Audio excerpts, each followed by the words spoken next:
ऐसा हादसा बताते हैं जो गुजरात का है, जहां बेईमानी के इसी संक्रमण ने 4 बच्चों समेत 28 लोगों की जान ले ली। और 25 मई को राजकोट में जो बच्चे और लोग एक गेमिंग जोन में गेम्स खेलने के लिए गए थे, उनकी वहां इस घटना में जान चली गई। इस मामले में आज गुजरात हाई कोर्ट ने सख्त टिप्पणी की है और पूछा है कि हमारे देश में सिस्टम की आंखें लोगों के मरने के बाद ही क्यों खुलती हैं। इसके अलावा हाईकोर्ट ने राजकोट के म्युनिसिपल कमिश्नर को जिम्मेदार माना है इस घटना के लिए और आज सरकार ने भी उनका ट्रांसफर कर दिया। इस मामले में गेमिंग जोन से जुड़े 3 लोगों की गिरफ्तारी हुई है, जबकि कुल 7 अधिकारी सस्पेंड हो चुके हैं, जिसमें नगर निगम, लोक निर्माण विभाग के 2 इंजीनियर और 2 पुलिसकर्मी शामिल हैं। साथ ही राजकोट बार एसोसिएशन ने फैसला किया है कि गिरफ्तार हुए आरोपियों का केस वहां का कोई वकील नहीं लड़ेगा। दिल्ली के अस्पताल की तरह राजकोट का यह गेमिंग सेंटर भी बिना फायर डिपार्टमेंट के एनओसी के चल रहा था और इसमें आने जाने के लिए भी सिर्फ एक रास्ता था।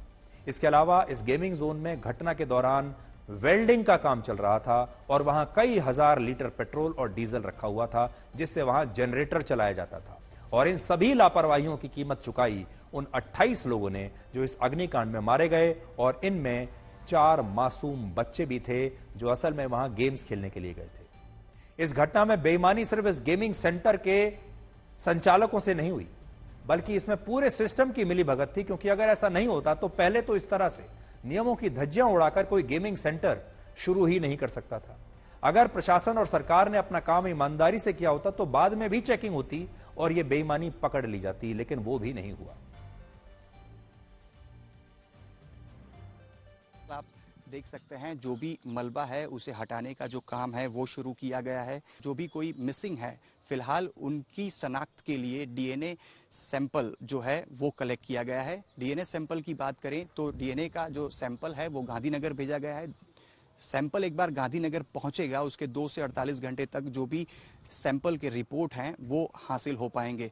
यानी कि लगभग आज दोपहर के बाद से जो भी डेड बॉडी बरामद अब तक हुई है वो किन परिजन की है इसका पता चल पाएगा। देखिए सर, अब स्टाफ के तो 35 या 40 लोग हो गए और ज़्यादातर स्टाफ लोगों को तो पता ही होगा कहाँ से निकलना।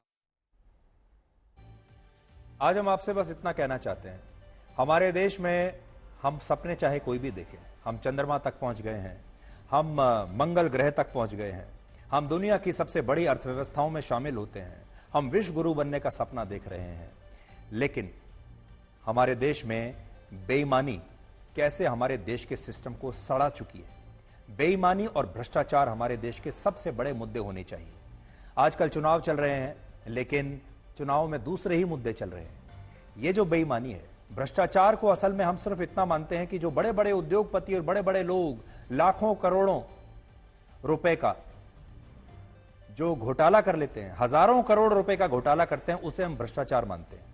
लेकिन हमारे देश के आम लोगों के साथ हर रोज जो बेईमानी हो रही है, हमारे देश के गरीब लोगों के साथ हर रोज जो भ्रष्टाचार हो रहा है, जहां पर उनकी जान की कीमत सबसे सस्ती है, क्योंकि उनके ऊपर बैठे जो सरकारी अधिकारी हैं उनके ईमान की कीमत उससे भी सस्ती है, इसलिए हमारे देश में गरीबों की कोई सुनवाई नहीं, उनके बच्चों की जान किसी को प्यारी नहीं।